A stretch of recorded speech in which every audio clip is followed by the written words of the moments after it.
وہی تاحیات چیئرمین ہیں، تاحیات چیئرمین تھے اور رہیں گے، یہ فیصلہ ہو چکا ہے۔ میں اس وقت تک اس عہدے پر اپنی ذمہ داریاں نبھاؤں گا جب تک عمران خان اپنی سیٹ پر واپس نہیں آ جاتے۔ ہمارا نظریہ، ہماری پارٹی، ہمارا کام، ہماری جدوجہد وہی ہے جس کی ابتدا عمران خان نے کی، وہی اس کو چلا رہے ہیں، وہی جناب علی پارٹی کا اول بھی ہیں اور وہی پاکستان تحریک انصاف کا آخر بھی ہیں۔ یہ اہم ترین نقطہ تھا جس کو بڑے ہی واضح کر دیا پاکستان تحریک انصاف نے کہ اس کے اوپر کسی قسم کی جو کوئی بھی جو دو رائے ہیں وہ ہرگز نہیں ہے۔ اب اس کے آگے بھی کنسیکوینسز ڈسکس کرتے ہیں، ہوں گے کیا۔ پہلے دوسرے فیصلے کی طرف جاتے ہیں جو آج اسلام آباد ہائی کورٹ سے آیا۔ ایون فیلڈ ریفرنس میں نواز شریف کی سزا کا فیصلہ کالعدم قرار دے دیا اسلام آباد ہائی کورٹ نے اور نواز شریف کو بری کر دیا۔ اور جناب جو تفصیلات ہیں اس کی وہ کچھ یوں ہیں کہ جناب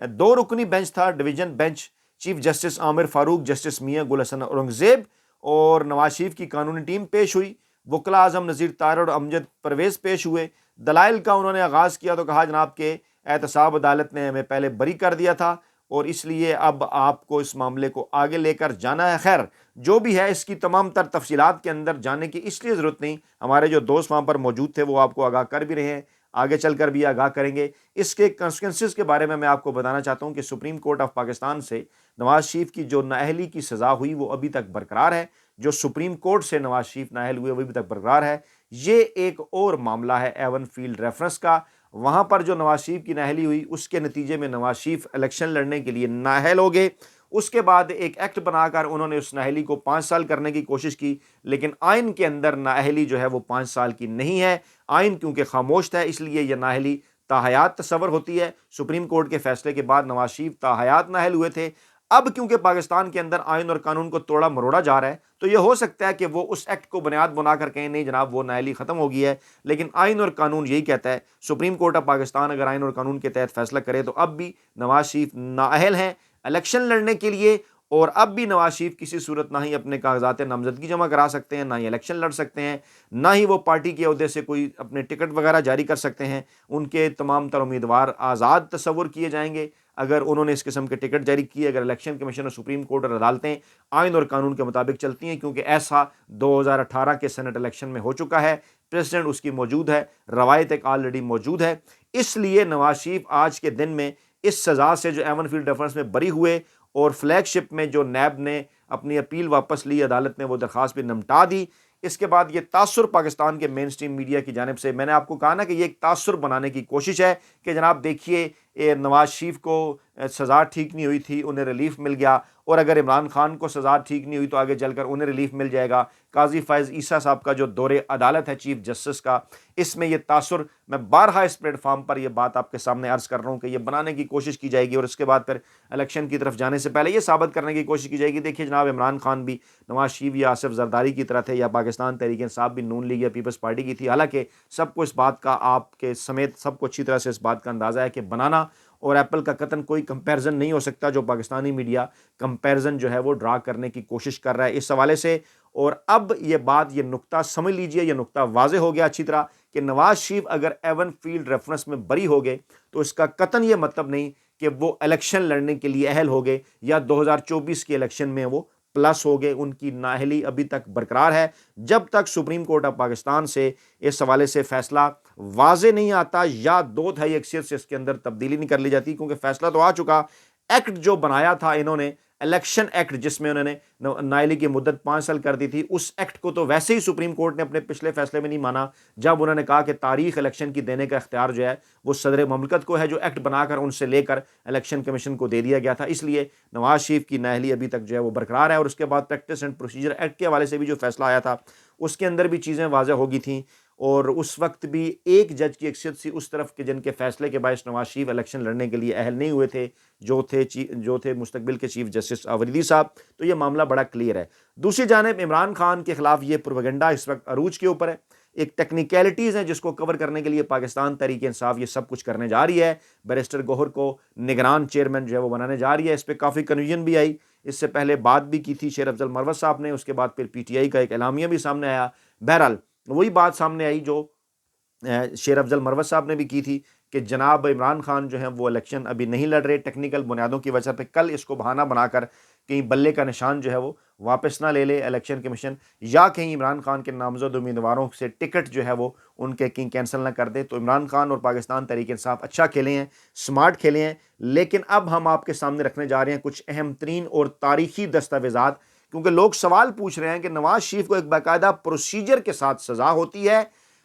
جو ہے وہ عدالتوں کے اندر ایک پورا کیس چلتا ہے، اس کے بعد نواز شریف کو سزا ہوتی ہے، ثبوت آتے ہیں، نائلی ہوتی ہے، سب کچھ ہوتا ہے، اور اس کے بعد پھر اب یہ باتیں ہو رہی ہیں کہ اسٹیبلشمنٹ نے اپنا تھوکا ہوا چاٹ لیا، نواز شریف کو بری کروا دیا، جاڑ پھونچ کر انہیں پاکستانی عوام کے سامنے جو ہے وہ رکھا جا رہا ہے۔ آخر کار کیا اس کی کیا کوئی ماضی میں اس قسم کی مثالیں موجود ہیں؟ آپ کو یاد ہوگا کہ محترمہ بینظیر بھٹو نے بھی کئی نواز شریف کے حق میں فیصلوں کو پاکستانی عدالتوں کے چمک کا نتیجہ قرار دیا تھا۔ وہ چمک کیا تھی؟ اس کے ہوش روا ثبوت، آپ کے کانوں سے دھواں نکالنے والے۔ اس کے بعد یقینی طور پر پھر آج کے ان معاملات کے اوپر بھی بات ہوگی کہ کیا ان کے اندر بھی کوئی اس قسم کی کارروائی دیکھی جا سکتی ہے یا معاملہ کچھ اور ہے، کیونکہ عمران خان لندن پلان کا ذکر کرتے رہے ہیں، جس کے حوالے سے خبریں بعد میں بھی آتی رہیں، چاہے اس کے کوئی فائنینشیل کارنر ہوں یا نہ ہوں، لیکن بہرحال یہ لندن ڈیل کے نتائج اب اس وقت سامنے آ رہے ہیں۔ دو کتابیں ہیں، پاکستان بدعنوانی کی حکمرانی مجاہد حسین صاحب، بے نیام تلواریں شجاع نواز صاحب، اور یہ کوئی ایسی ویسی کتابیں نہیں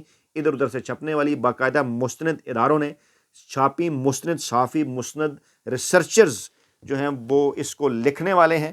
اچھا جناب، پہلے آپ کے سامنے رکھتے ہیں اس کتاب سے ایک اقتباس کے۔ میاں نواز شریف نے جس ماحول میں پرورش پائی مکمل طور پر بدعنوانی اور بد انظامی کا ماحول تھا، اس لیے نواز شریف کے ذہن میں یہ تصور مضبوط ہوتا گیا کہ ہر شخص خواہ کتنا ہی طاقتور کیوں نہ ہو، اس کی کوئی نہ کوئی قیمت ضروری ہے۔ یعنی جج اور جرنیل خریدے انہوں نے ماضی میں، جیسے انہوں نے ضیاء الحق کے مہیا کردہ پیسے سے ارکان اسمبلی اور ان کی وفاداریاں خریدیں، پھر بڑی منصوبہ بندی کے ساتھ بیوروکریسی، فوج، حتیٰ کہ ججوں میں اپنے فائدے کے لوگ بھی تلاش کر لیے۔ نواز شریف اچھے عہدوں پر تقرری، تبادلے، ترقی اور بھرتی سے لے کر نقد رقوم، تحائف اور پلاٹوں تک کے تمام معاملات کا لالچ اپنے پاس رکھتے اور بوقت ضرورت وہ امیدوار کی اہلیت کے مطابق ان کو مناسب تحفہ عنایت کر دیتے اور عمر بھر کے لیے اپنے حلقہ اثر میں شامل کر لیتے۔ مثال، اس کی ایک خوفناک مثال، کانوں سے دھواں نکالنے والی، قابل احترام عدلیہ کے بعض ارکان کو میاں نواز شریف کی طرف سے قیمتی پلاٹوں کی الاٹمنٹ تھی۔ میاں نواز شریف نے سپریم کورٹ کے چیف جسٹس نسیم حسن شاہ کو کراچی کے علاقے گلستان جوہر میں 600 گز کا پلاٹ الاٹ کیا۔ نسیم حسن شاہ نے فوری طور پر اس پلاٹ کو فروخت کر دیا،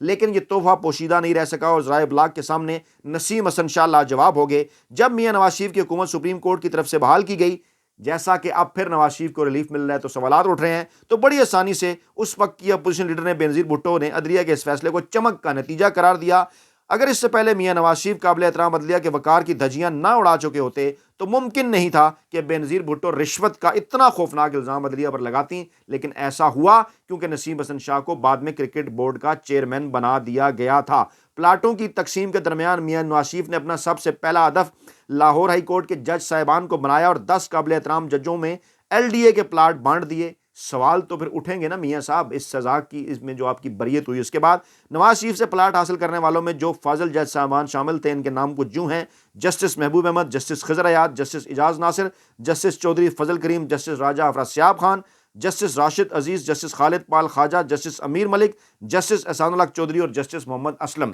دوسری کتاب بے نیام تلواریں، اور یہ سابق آرمی چیف آصف نواز جنجوعہ صاحب کے بھائی شجاع نواز صاحب کی کتاب، انہوں نے لکھی۔ ریسرچ، تحقیق، GHQ اسٹیبلشمنٹ، تمام جگہ سے تحقیق کی۔ وہ لکھتے ہیں ایک بار شریف خاندان کے سربراہ یعنی ان کے والد ابا جی نے ایک نجی تقریب منعقد کی، جس میں دونوں بھائیوں نواز شریف اور شہباز شریف کی طرف اشارہ کرتے ہوئے جنرل آصف نواز سے پنجابی میں کہا کہ یہ دونوں تمہارے چھوٹے بھائی ہیں، اگر یہ کچھ گڑبڑ کریں تو مجھے بتانا، میں انہیں ٹھیک کر دوں گا۔ ناشتہ کی میز پر جو کہ اس موقع کے لیے ترتیب دیا گیا تھا، جنرل آصف نواز زیادہ تر خاموش رہے، اس طرح دونوں میں ہم آہنگی اور بے تکلفی پیدا نہ ہو سکی۔ نواز شریف نے دوسرے جرنیلوں کو خوش کرنا شروع کر دیا۔ پتہ چلا کہ لاہور کے کور کمانڈر کے بھائی کو انہوں نے ایک صنعتی فیکٹری لگانے کا اجازت نامہ دے دیا اور اس کی وجہ سے کور کمانڈر صاحب کو خاصی جھاڑ پڑی۔ یہ اطلاع بھی ملی کہ وزیر اعظم نواز شریف نے کئی جرنیلوں کو BMW گاڑیاں تحفے میں پیش کیں۔ ایک بار شہباز شریف آرمی چیف جنرل آصف نواز کے پاس آئے اور انہیں BMW گاڑی کی چابیاں پیش کرتے وقت کہنے لگے کہ یہ ابا جی نے آپ کو تحفہ بھیجا ہے۔ جنرل آصف نواز نے شکریہ کے ساتھ تحفہ قبول کرنے سے انکار کر دیا۔ پھر ایک بار وزیر اعظم نواز شریف نے خود براہ راست ایک BMW گاڑی کی چابی جنرل آصف نواز کو پیش کی، جو آصف نواز نے یہ کہتے ہوئے واپس کر دی کہ شکریہ سر، میں اسی میں خوش ہوں جو میرے پاس ہے۔ یعنی نواز شریف ماضی میں اپنی مرضی کے حق میں عدلیہ سے فیصلے لینے کے لیے چیف جسٹس کو پلاٹ اور اسٹیبلشمنٹ کو اپنے تمام تر کارروائیوں کے اندر حصہ دار بنانے کے لیے جرنیلوں کو اور آرمی چیف تک کو BMW گاڑیاں جو ہیں وہ رشوت کے طور پر پیش کرتے رہے ہیں. یہ میں نہیں کہہ رہا، یہ دونوں کتابیں کہہ رہی ہیں. تاریخی ثبوت عدالتوں میں بھی اگر بلایا گیا تو وہاں آپ کے سامنے رکھیں گے. اس لیے آج اس ماحول میں اگر نواز شریف کی سزا معاف ہوتی ہے تو کچھ سوالات تو پیدا ہوتے ہیں، جن سوالوں کے جوابات یقیناً پاکستان کی تاریخ دے گی. اپنا بہت خیال رکھے گا، لیکن کمنٹ ضرور کرنا ہے آپ نے کہ آپ کا کیا خیال ہے، کیا ہوا ہے. بہت شکریہ. اللہ نے کے بعد.